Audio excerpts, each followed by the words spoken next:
Book of Heaven, Volume 6. 1st to the 24th of November 1903. Page 1–5. J.M.J. November 1, 1903. When the soul does all of her actions for the sole purpose of loving Jesus, she walks always in daylight, it is never night time for her. Continuing in my usual state, I found myself outside of myself, and I saw myself as a little steamboat. I was all surprised at seeing myself reduced to that shape. In the meantime my adorable Jesus came and told me, "My daughter, the life of man is a steamboat, and just as it is fire alone that allows the steamboat to move, and the more lively and the bigger the fire, the faster it runs, while if the fire is small it moves at a slow pace, and if the fire is extinguished it remains motionless, the same for the soul. If the fire of the love of God is big, it can be said that she flies above all things of the earth, and she always runs and flies toward her center, which is God. If then the fire is small, it can be said that she walks with difficulty, crawling and getting all muddy with everything that is earth. If then it is extinguished, she remains motionless, without the life of God within herself, as though dead to all that is divine. My daughter, when the soul does all of her actions for the sole purpose of loving me, and wants no other recompense for her work but my love alone, she walks always in daylight, it is never night time for her. Even more, she walks within the sun itself which, almost like steam, surrounds her to let her walk within itself, making her enjoy all the fullness of light. Not only this, but her very actions serve as light for her journey, and increase for her ever new light. November 8, 1903. Jesus tells how the love of neighbor must be.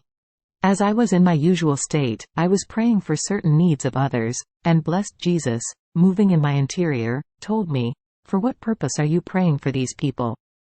And I, "Lord, and you, for what purpose did you love us?" And he, "I love you because you are my own thing, and when an object is one's own, one feels compelled to love it, it is like a necessity." And I, "Lord, I am praying for these people because they are your own thing, otherwise I would not have interested myself." And he, placing his hand on my forehead, almost pressing it, added, "Ah, it is because they are my own thing. This is how the love of neighbor is all right." November 10, 1903. How true love forgets himself. Continuing in my usual state, I saw blessed Jesus for just a little, saying to me, "My daughter, true love forgets himself and lives of the interests, of the pains and of everything that belongs to the beloved." And I, "Lord, how can one forget himself when we feel ourselves so much? It is not something far away from us, or separated, which can easily be forgotten." And, again, he added that that is precisely the sacrifice of true love, that while one has himself, he must live of everything that belongs to the beloved. Even more, if he remembers himself, this memory must serve him to become more industrious about how to consume himself for the loved object. And if the beloved sees that the soul gives all of herself to him, he will know well how to repay her by giving her all of himself and letting her live of his divine life.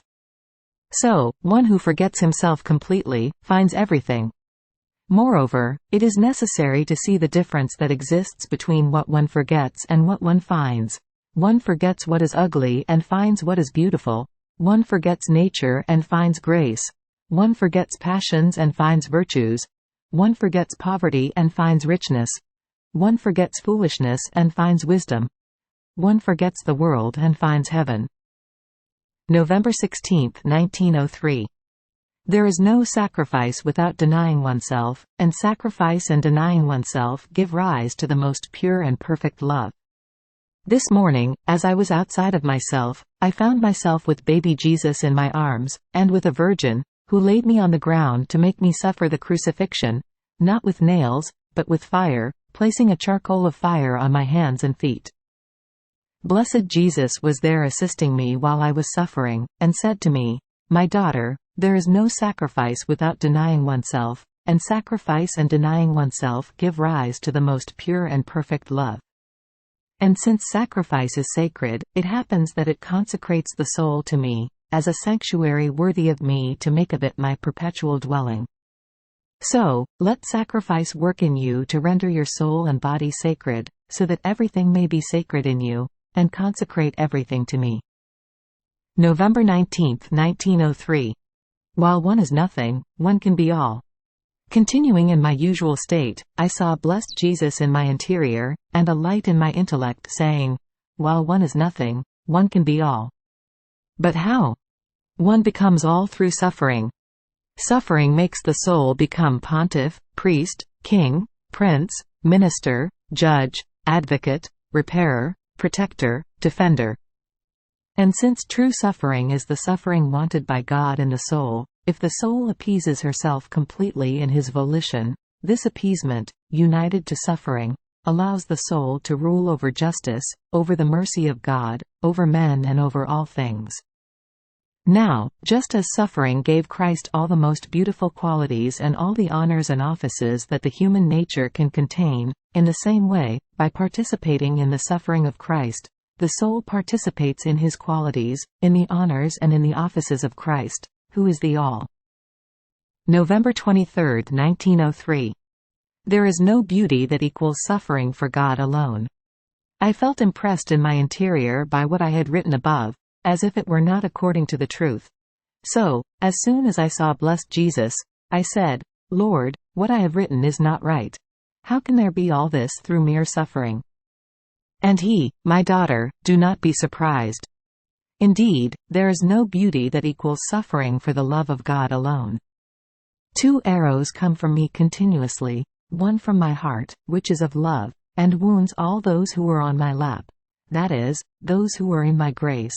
This arrow wounds, mortifies, heals, afflicts, attracts, reveals, consoles and continues my passion and redemption in those who are on my lap. The other comes from my throne, and I entrust it to the angels who, as my ministers, make this arrow flow over any kind of people, chastising them and exciting all to conversion. Now, while he was saying this, he shared his pains with me, telling me, here in you also, is the continuation of redemption. November 24, 1903. How each word of Jesus is a link of grace. Continuing in my usual state, I saw blessed Jesus in my interior for just a little, and as if he wanted to continue removing doubts from me, he told me, Daughter, I am the truth itself, and falsehood can never come from me. At the most, it is something that man does not comprehend, and I do this to show that if one does not comprehend his word well, how can he comprehend the Creator in everything?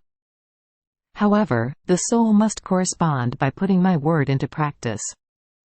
In fact, my words are many links of grace that come out of me, and are given to the creature as gift. If she corresponds, she connects these links to the others which she has already acquired, but if she does not, she sends them back to her Creator.